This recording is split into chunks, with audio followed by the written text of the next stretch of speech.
Hey guys, welcome back to an interesting video on Wild Rift. So, Jungle Mandarin is back once again with another jungle video. So today we're going to be talking about the Kayn complete guide. I don't believe I've ever done Kayn before, so this is our first ever Kayn complete guide. But of course, as usual, of course refer to Kayn's basic guide that I just did. Of course, I'm going to put it up in the cards above, and that will go over his skills, his leveling order, as well as some tips and tricks, as well as some combos. So without further ado, let's actually jump straight into talking about the items, runes, and spells, of course. So for Kayn, honestly, his items have a lot of variation. Now, I think that the only thing most people can agree on is Youmuu's is always going to be your first item. And this is, of course, talking about Shadow Assassin Kayn, which is pretty much the main meta version of Kayn at the moment. Red Kayn is almost rarely seen because Shadow Assassin Kayn is just a lot better. But before we talk about Youmuu's Ghostblade, I'm going to mention the most important thing at the start is you want to start Shimmering Spark. Now, why are you starting Shimmering Spark? Well, it's actually quite simple. It's a tank item that gives you health, but that's not the important part. The important part is the passive, which deals 5 to 10 magic damage per second to nearby enemies. Now, why is this such a huge thing? Well, Kayn needs to damage enemies, be it ranged or melee enemies, to get his form. And this Immolate passive allows you to basically get your form doubly fast, because if you're in range to attack them, you're going to be in range to burn them with the Shimmering Spark, and this is going to give you twice the amount of stacks you're normally going to get, because one is from your actual attacks and number two is going to be from your Shimmering Spark. And honestly, majority of the time, majority of the stacks you're getting of your form is going to be from the Shimmering Spark. So every time you play Kayn, you always want to start the Shimmering Spark. So now we're going to talk about his main items. And by the way, when you get your form, you want to sell the Shimmering Spark. You don't want to have it for the whole game. So the first item most people can agree on is actually Youmuu's Ghostblade. So Youmuu's, of course, gives you ability haste, gives you that 55 AD, a juicy 15 armor penetration, as well as the momentum passive to help you move around the map more quickly. And when you pop those stacks, you get extra 25% attack speed. Okay, so basically this is more or less the best first item, lethality item for Kayn, regardless of the match situation. Unless you're playing against a team with like 4 or 5 shields, then maybe Serpent Fang could be better, but Youmuu's is pretty much always the best first starting item for Kayn. So huge amount of AD, huge amount of armor penetration, and even the passive is useful to help you like just burst down people. It's really, really good. And then we move on to the boots. Boots is generally going to be your second item. I know some people start with boots as your first item, but I don't like to go for it first. I like to go for it second. Boots of Dynamism, aka Lethality Boots, gives you, of course, 8 armor pen as well as 30 AD. Probably the best boots for Kayn, because you just you get like an extra slot to get 8 armor pen, which is as much armor pen as basically an Edge of Night, an item like that. So this is a lot of armor pen. The other option is going for, of course, Ionian Boots for the cooldown, but I honestly think that Lethality Boots is just better. And then not everyone takes Manamune, but I like Manamune personally because Manamune gives me the late game insurance to, of course, allow you to scale up the Manamune, and the Manamune is going to proc on, of course, your abilities, which is your W and your Q, as well as your auto attacks. Now, the good part about Manamune is that it helps you scale into the late game and make sure that you're still viable in the late game. The bad news about Manamune is it kind of makes your mid game a bit weaker, because by the time you reach mid game you would have these two items and then you would go into Manamune. Now you could have instead gone for another lethality item like Serpent's Fang, and then you would like just have even more damage and one shot people. Whereas when you go for Manamune, it sort of like delays your damage because you need time to scale up your Manamune, so that's kind of a drawback. But when you actually have it evolved, you're overall gonna do more damage. So it's kind of a trade-off as to whether you want to get Manamune or you don't want to get Manamune. Either way is fine. I personally like to take Manamune. If you don't, just sub this in with another lethality item. So next up is our second lethality item, or rather technically third if you count the boots. Generally you build Serpent's Fang here because Serpent's Fang gives you a lot of AD, ability haste, and armor pen, and gives you, of course, the Shield Reaver passive, which of course allows you to basically reduce shielding on the enemy team. Now, majority of situations you do want to get this unless the enemy team has absolutely no shielding, because majority of situations, just in terms of gold efficiency and stat wise, Serpent's Fang is one of the best lethality items pretty much in the game. Even if there's just minor amounts of shield, like maybe you see like a shield bow and like a Kaisa ultimate or something like that being the only shielding enemy team, Serpent's Fang is still an alright thing to go for. But Some other lethality options you actually have here is going for Duskblade of Drakthar, which obviously gives you a little bit more AD, same armor pen, sorry, but you get the Night Stalker passive instead, which of course gives you that slow and that bonus physical damage. And this is the main alternative thing I go for if I really don't need Serpent's Fang. However, the other alternative you have is going for Edge of Night. Edge of Night is actually going to give you way less armor pen, but it gives you health and it gives you a spell shield for the safety. So you really only take this if you really need it against a lot of like enemy spells, like if there's like a Thresh, Blitzcrank, all that kind of like, you know, danger kind of thing, that if you get hit by it, Malphite maybe, and then you're just gonna get one shot, then you want to go for Edge of Night. But majority of the time you don't want to waste your item slot on Edge of Night because it gives you a lot less damage than your other items. So after that, you go for armor penetration item, and honestly, every single armor penetration item is viable on Kayn. Sorelda's Grudge is generally the default one because the slow is really useful for allowing you to hit your other spells.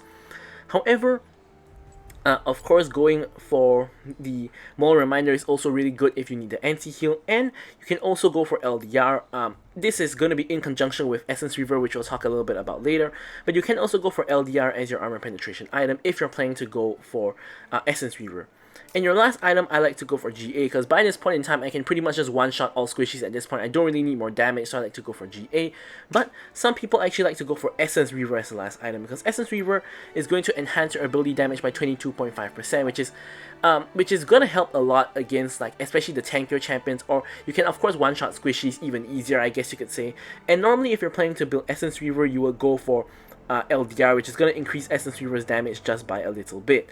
But aside from that, this is the main build that I go for, and of course don't forget to sell your Shimmering Spark. Runes, it's pretty clear cut. First Strike, of course, for the burst damage as well as the goal. Sudden Impact because you dash with your Q and you can proc Sudden Impact really easily. Mark of the Week, of course, because you combo using your spells, so this is going to help you out a lot. Eyeball Collection, of course, for just getting more AD on takedown. And finally, I like to take Overgrowth, because I think Overgrowth is one of the most OP runes for junglers. Gives you health for every single jungle monster killed. However, some alternatives, if you don't want to take Overgrowth, like more offensive options, it could be, you could go for Triumph for the resets, Coup de Grace to fight against low HP targets, or you could go even for Transcendence for lower cooldowns. But I think Overgrowth is going to be the best way to go. And finally, you take Smite and you take Flash for your summoner spells, of course, because you're jungle. And with all that out of the way, let's jump into talking about our gameplay. Okay, so hopping into the gameplay now. Of course, Kayn at the moment is one of the best junglers. In fact, in my opinion, he is in the top 3. I think it's like Lee Sin, Kha'Zix, and Kayn is the top 3 junglers in my opinion. But unlike Lee Sin and Kha'Zix, I think Kayn has a lot weaker of an early game, because you do have to, of course, not only clear your jungle, but you also have to, of course, get your form. So, of course, here I'm actually going to, since I want blue form, I'm going to have to gank bot lane, because Yone, Kha'Zix, as well as the Jax is actually, they are actually all melee. So I need to fight ranged champions, which is only Kai'Sa and Nami. So I want to actually gank bot. So what I could have done here is I could have actually started top side and path down instead. But I actually decided to start my bot side and then path up and go for a full clear first before I actually go for a gank. Which this is of course a lot of like personal preference and whatnot. And the main rationale of why I did this is because I expected my laners to be pushed in, because I have Tristana Seraphine against a Kai'Sa Nami. Tristana naturally pushes because of her passive, and Seraphine will end up pushing if she uses spells on the waves as well, whereas Nami has basically no wave clear, and Kai'Sa does have her Q but can't really clear waves very easily at the beginning of the game. So as I suspected, my bot lane is indeed actually pushing in, so no real gank opportunity there in the first place. But sometimes as Kayn, you do have to force ganks even when they are really bad, because if you don't, you're basically never going to be able to get your form. The perfect gank sometimes just doesn't exist in a certain game, so you just have to go for one of those like worser ganks. So here I spot Kha'Zix doing the Skull Crab near me. Obviously, Kayn cannot really contest against majority of junglers on Skull Crab. Like, of course, you can't contest Kha'Zix, you can't really contest Lee Sin. You just really can't contest Skull Crabs the majority of the time. So the best you can do is just ping your laners that the enemy jungler is there and just continue on with your full clear. So here now I've full cleared my jungle. Now I'm going to recall, get myself the Dirk, which is going to of course give me 8 lethality, which is a decent amount of damage, and then I'm going to actually rotate over to the bot lane to see if I can force a gank. So here, since my bot lane is pushed in, what I can actually do here is sneak into the bot lane brush, and this will mean that the enemies don't actually know that I'm here. And then from this brush I can sneak into the next brush. Now here I'm popping the sweeper, but turns out they have a ward here, which is really unfortunate, which means that I'm actually spotted, so I cannot really do anything much here. Now here I hit level 5, but once again my team's wave is still pushed in. So here, situation is somewhat desperate because we don't have form yet. So what are we going to do? We're not going to waste time sitting around because we can't gank them under tower. We can gank them if they're near tower but not under tower. So here I just farm Crux and I'm going to pull off the same stun again. So here what I want to do is I want to walk into the bush here, but what actually ends up happening is Kha'Zix ends up engaging. So here this forces Nami to actually walk up, and here I'm going onto the Nami to get my stacks here, and here I get hit by Nami ulti. I'm taking a lot of damage, so I'm gonna have to actually pop my ulti onto Kai'Sa. Here I'm actually able to take down the Kha'Zix, and Tristana gets the kill onto the Nami, and then afterwards onto the Kai'Sa as well. Unfortunately, she dies to a tower shot. My Seraphine kind of DCs under tower and ends up dying as well. So overall, it's a 3 for 3 trade. But if the Seraphine wasn't lagging, it would have been a 2 for 3, which is of course very advantageous to my team. And look at the amount of stacks that I got just off of that. My blue bar went from basically 0 to like over 3/4 filled. So I just pretty much just need one more good gank on bot lane. I don't even have to kill, and I will be able to get my form. So at this point, my KDA 1, 1, and 2. Generally, I feel that personally for Kayn, I think that dying in the early game like once or twice for form is going to be worth it. So even if you don't get a kill and you die, I think it's worth it. Here Kai'Sa face checks me, so this allows me to actually go in on her. I actually flash on her hit because I needed that one last hit to actually get my form.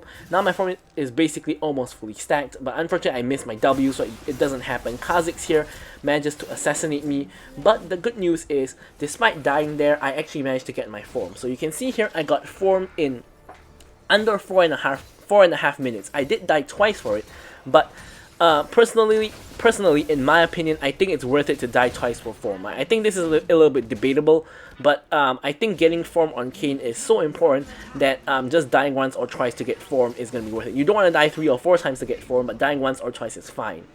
So here I'm blue Kayn before the spawning of even the first objectives, and this is the mark of a good Kayn. A good Kayn is going to be able to get form before objectives spawn, because Kayn without form is basically half a champion. So you can see now with form I'm going to do a lot more damage, you know, and gonna clear camps faster, etc, etc. So here I'm actually going for Herald, because as jungle I generally prefer Herald over Dragon, because Herald is gonna get me a lot of gold from tower plates, and it's gonna allow me to snowball the game, in my opinion, especially if I'm playing a carry jungler like Graves or like Kayn. If I'm playing like a tank jungler like Rammus or something, I probably just go for Dragon, but if I'm playing a carry jungler, I like to go for Herald. So here obviously Kha'Zix is doing the Dragon at the moment, and he has just completed it. So here what I'm doing is I'm just gonna set down the Herald. This is not gonna get the tower, but it's gonna get the tower plates. So here I have to ulti to dodge the Nami ultimate. I do manage to get the plates, and I'm also able to pick up the fruits. I'm in a relatively healthy state. The fight extends, and here I'm on the chase for Kha'Zix. Kha'Zix is able to jump away the moment that I go in. Yone now tries to go in, gets knocked out, and I'm able to actually just pretty much auto attack him down and finish him off with a WQ combo and secure that kill. So here you can see now that with form, you know, we're gonna start, you know, getting things done, and when we complete our first item, you know, it's gonna get even better. But at this point in time, we have form but no items at the moment. So here, you know, we picked up a kill on Yone. We're trying to get this overextended Kai'Sa. Unfortunately, she obviously sees us coming. She actually tries to walk back, which allows her to dodge Seraphine's ultimate, but really well played by the Kai'Sa here to walk back to dodge Seraphine's ult, and then ult onto Seraphine to get back to safety. So we really couldn't do anything much to her in this situation. So we're just gonna go back to our jungle and continue on farming. Of course, when you start to get your items like your Yomu's Ghost Blade, like your Lethality Boots, it's going to become so much easier to just start one-shotting people, and the moment you get a few like kills, it's going to snowball out of control. You're going to get more gold, more items, and you're going to be able to start one-shotting pretty much just everybody. So that's kind of how Kayn works and why Kayn is so strong at the moment. I actually ban Kayn, you know, from time to time. My primary ban is actually Zed, but if Zed is banned, I generally ban Kayn because Kayn has very little counterplay against him. He just runs at you, presses all of his buttons, and just one-shots you. So here I'm able to actually pick up my Yomu's Ghost Blade. And here I'm also able to pick up my Lethality Boots as well as a Longsword. Now here I actually forgot to sell my Shimmering Spark, but I believe on my next pack I actually do remember to do that. But yeah, you do have to remember to sell the Shimmering Spark after you get formed, because after you get formed, Shimmering Spark doesn't really do very much anymore because the damage is negligible from Shimmering Spark, but it just gives you a lot of points, soul points, I think, for your form. So here I'm trying to sweep and see if I can gank Yone. The Wukong does go in. I'm able to actually get off a lot of damage onto Yone. I ult him and am able to finish the kill. Then I'm going onto Kha'Zix. I'm 1 HP here. I E-flash into the wall to get the heal. And then I go back in with the combo. And with the help of Seraphine's shield, I am able to kill the Kha'Zix. Really well played move from me there. If you notice, I E-flashed to get the movement speed from my E to make sure Kha'Zix couldn't kill me, and then I flashed into the wall to, number one, go to the other side of the wall, but number two, get the healing from the wall itself. And when Kha'Zix went in, of course I didn't know that Seraphine was coming, so Seraphine was just able to reach me in time to give me the shield, and we were together able to outplay the Kha'Zix, which was a beautiful, beautiful thing. So here, you know, we have cleared our whole jungle at this point. We're 4-2-2. Most fed member in the game, just slightly over Kai'Sa, 4-2-2 at the moment. And here we're just looking to kill people, basically. Obviously, we have no jungle to farm, so the next step is to just look for people to kill. I mean, you should be looking for people to kill all the time anyways, but here, once again, we are able to get off good amount of damage onto Kha'Zix. Now, you don't necessarily always have to kill someone. Like, because we have first strike, even if we don't kill someone but we get off a really good combo, we are still going to be able to get gold just from attacking them. So we don't have to kill, but we do want to fight. Now here I go over the wall. I try to get the one shot. I managed to get a lot of damage onto Jax, but unfortunately I end up dying to Kai'Sa, and Kai'Sa goes on a rampage, unfortunately. And here she gets a triple kill, and Kai'Sa's actually 6-2 at the moment, so she's becoming an issue. She's now suddenly at 9k gold, which is 1k ahead of me. And of course I've chosen to go for the Mana Beam, which, as I explained before, is going to be a lot more of a scaling build, and of course this does kind of reduce my damage as to what I can do at the moment, but overall, in the grand scheme of things, we're going to end up doing more damage in the later stages of the game. So regardless, here the next dragon is about to spawn. Unfortunately, my red buff did get taken by the enemies, but of course that is only to be expected when you die and no one is defending the jungle. So here I'm just sweeping to see if they have any vision. The dragon has spawned, but my team isn't exactly ready to contest. Unfortunately, Tristana and Wukong are actually here. Seraphine is making her way here, and we're trying to get this dragon before they can even respawn, which we do manage to secure. Here I have to ult to avoid the Nami bubble, and I'm stuck at 1 HP, so I'm going to have to kind of run over the wall. Now I spot that the fight is actually doable, so I actually hop back into the pit and see if we can actually do anything about the situation. Now here we go for the one shot on the Kai'Sa. Unfortunately, Tristana gets the kill and the shutdown, but we are going to be able to chase the Kha'Zix and hit the W to get the kill onto Kha'Zix, and then we can go onto Nami. Nami ends up dying to Seraphine, so overall it's a 1-4-4 trade, plus we got the dragon, so it's overall a beautiful team fight win for my team. And here we're just going to go into that wall to get a little bit of healing, because of course blue form, you have like, I think like a 3 or 4 second cooldown on your E, so you can just spam it for the healing anyways. So here I'm just checking to see if anything in the enemy jungle. We see enemy red buff, so I'm going to return the favor by now stealing the enemy red buff. Of course the enemy has just respawned, so they're going to come here straight away, so we don't want to dilly-dally. We just quickly abscond with the red buff and just quickly just walk away back to our side of the map. And now we can start farming our blue side.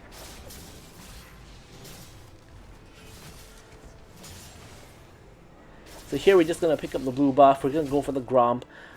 Just clearing out our whole blue side first because we want to clear blue side, the whole blue side first, so that when we reset we can now path to red side.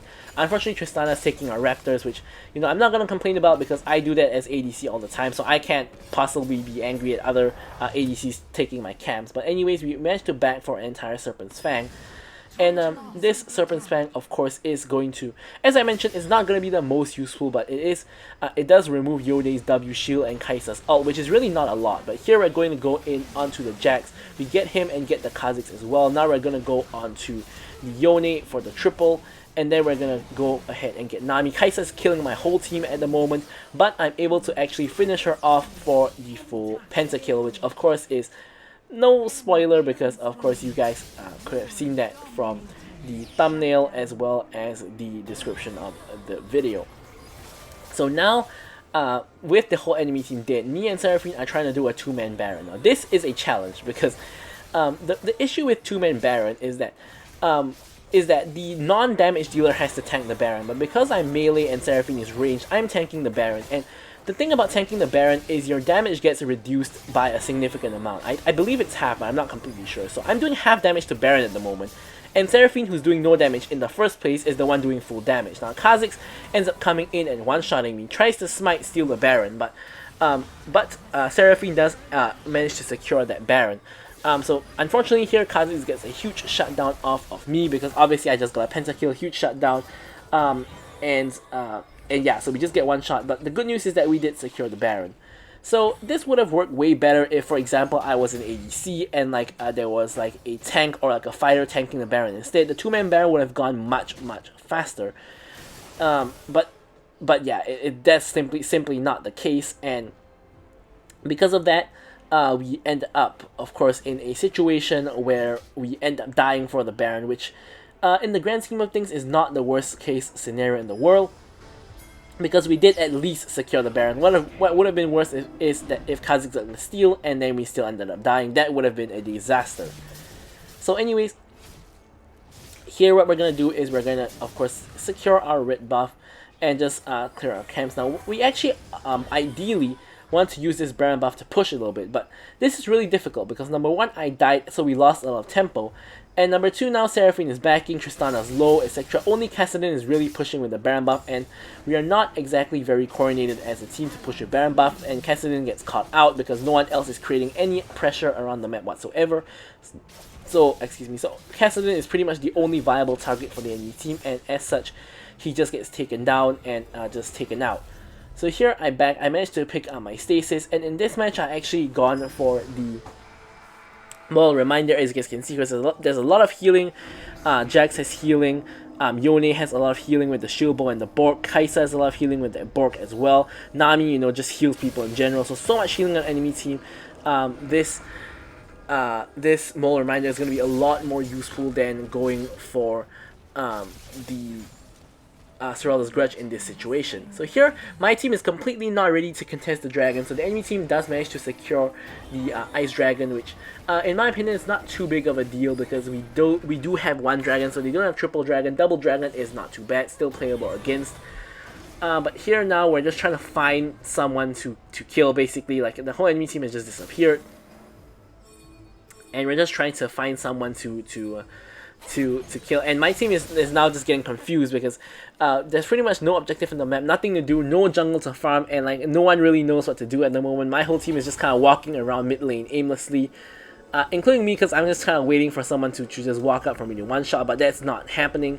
So it basically nothing just really happens. Kha'Zix shows trying to counter jungle the Raptor, so we're gonna run there quickly. Of course, Kayn is very mobile, can get around the map very quickly. So Kayn is actually one of the most dangerous champions to rush like a dragon or a Baron against, because from base with his E, he can actually get to the objective in a much quicker time than what you would normally expect. So here the enemy blue buff is up, so we're trying to see if we can counter jungle this blue buff. Kha'Zix actually secures it with the smite, but Yone does end up going in when we're able to one-shot Yone with the help of the first strike. And see that, you know, we did so much damage that the first strike gave us 171 gold. Here we once again avoid the wave using our ulti, but unfortunately we end up getting one shot by Kha'Zix, and the rest of our team is now getting destroyed by the Kai'Sa. Kai'Sa gets exhausted, but is still able to get the kill onto Tristana and Seraphine. The TP comes in from the Kassadin, but it kind of just baits the Wukong into going in. Wukong loses his GA, and he now has to run for the hills. Kassadin misses everything. When I say everything, I mean his E. He misses his E, which is the easiest spell out of all of Kassadin's spells to hit, and his main point of damage, aside from his ulti.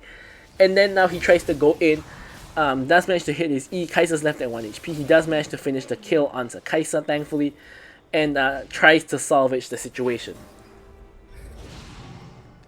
So here I'm going to be building towards GA, as I mentioned, because you can see that at this point I can basically one-shot Kaisa and Yone, and even Kha'Zix if the opportunity arises.